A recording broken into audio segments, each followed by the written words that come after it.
People, on Thursday, the 18th of April, the governor of Virginia decided to pass a law directly allowing his state to pay players, or the school pay players, for NIL deals. So one thing NCAA has strictly been against. Looking back at 2016, the only team that's currently in the Big 12,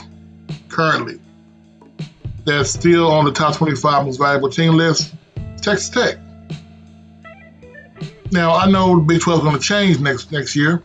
You're going to have teams like Utah come in, who is currently ranked number 9, and Texas Tech is not ranked in the top 10 anymore. But when you think about the NIL, only 4 states have NIL measures on the ballot to actually allow their schools to directly pay their players. That would be Nebraska, Oklahoma, Louisiana, and Texas. Now, of those states, only Texas will be affected in the Big 12. Not Kansas, not Iowa, not Colorado, not Arizona, not Utah. Well, Oklahoma as well, yeah. But only one of those states has a Big 12 program which already has an NIL deal going. The Matador program. So the bones are there. And we know Tech has money. Trust me, I've already did a video about Tech having money. And we know Tech is willing to spend their money. And you look at the most powerful programs in the country, or you want to go by the state or the region, Texas A&M, Texas, and Oklahoma. They're all also affected if Texas decides Greg Abbott does not like being left out in the cold. If Texas decides to go ahead and follow suit with Virginia with the same law, A&M, SMU, Oklahoma, and Texas, yes. UTSA, North Texas, UTEP, Sam Houston State, Prairie View, Texas Southern, all those schools will be affected by the law. But unlike any other school I mentioned, any other school, Houston included, there's only one of these schools which is positioned currently to win their conference. That's Texas Tech. Say what you say about the offense, about the defense. Defense is getting worked on. We all know it takes coaches 1 to 2, maybe 3 years to get their people in and work out the system and the kinks and the bugs and all that stuff and build a cohesive unit. We all know that. But Tech already paying players, allegedly.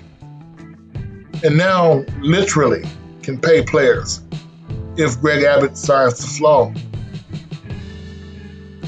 There is no stopping Texas Tech from becoming the big dog of the Big 12. I know what you're saying. What about Colorado and Coach Prime and all this and that? Coach Prime literally said he is not considering players who are here for the NIL, but players who are here for the NFL.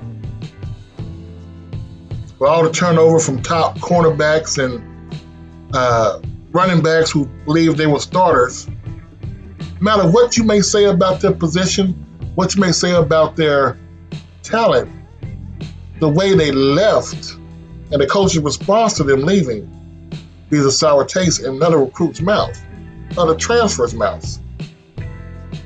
So when you look at all of that put together, the only other school will be Utah. Yeah, Utah gave them, will hand out a bunch of trucks to people. A bunch of trucks, right? Texas is truck country. How much are you willing to believe Texas Tech won't have a Texas Edition Silverado sitting in everybody's parking lot tomorrow? This is what we're talking about. So now that these schools are positioned, or will be positioned, if Greg Abbott does sign a bill to not only legally hand out money, but publicly hand out money, hand out trucks, hand out houses. Get mama out the ghetto? Okay, mama, here's a mansion for you for the 4 years. This is the kind of deals they can do. and with no oversight in Texas over this, there will be nothing stopping Tech from actually winning the Big 12 and possibly be the first team from Texas, the first team from Texas, one more time, the first team from Texas to get into a playoff.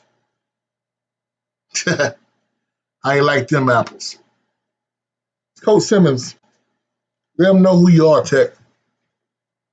About